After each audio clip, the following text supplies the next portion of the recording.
That's been going on for decades now in Japan. So the idea that the media itself was built to be interactive, built to be shared, participatory medium for creators and fans is embedded in the culture.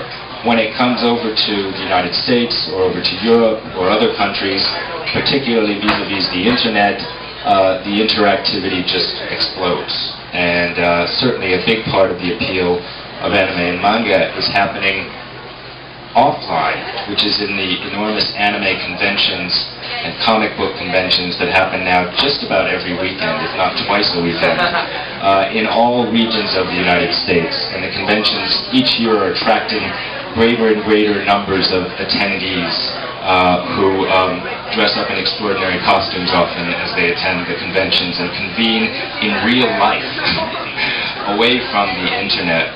And so I think that's an important part of what we talk about when we talk about Japanese pop culture is the interactivity, the engagement, and the direct face-to-face contact you get out of the media.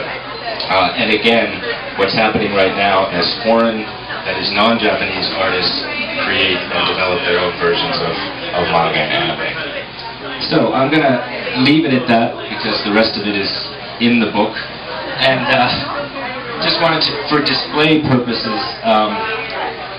this is the Japanese version of the book, by which I mean the version that was translated into Japanese. I did not write this in Japanese. Shamefully, I cannot do so.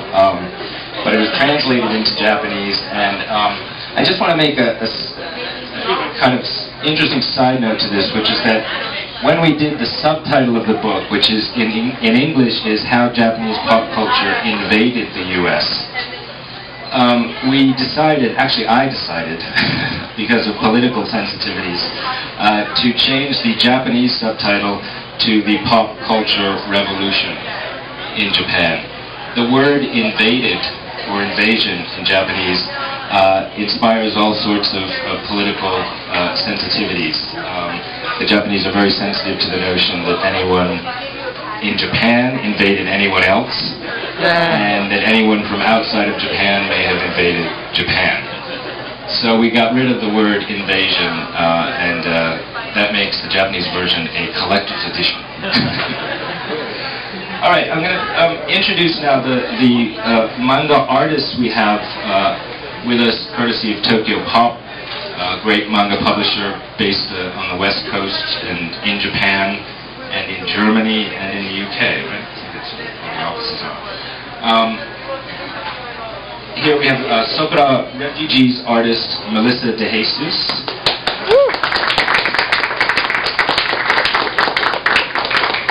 Next to her is the artist of Warriors, the manga called Warriors. This is James Barry.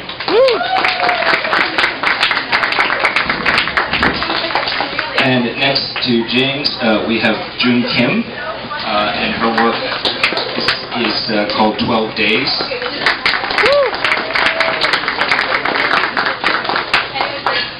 And finally, Hiroki Otsuka, who is the artist of Boys of Summer.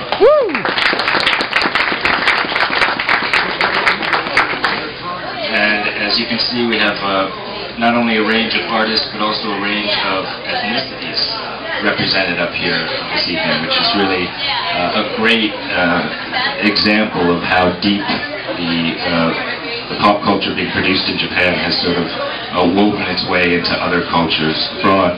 I'm going to start, we only have one microphone, so we'll be speaking one at a time, which is, I guess, a good thing.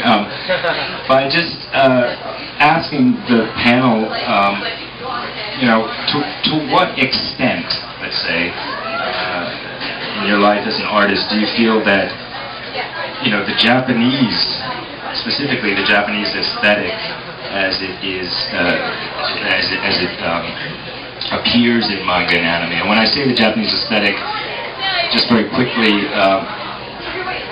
one of the classical aesthetical elements that appears in manga and anime is the emphasis on the line, that is, the outline and shape and manipulation of the outline of the line, versus what is more traditionally considered a Western approach, which is an emphasis on depth and shading and depth perception.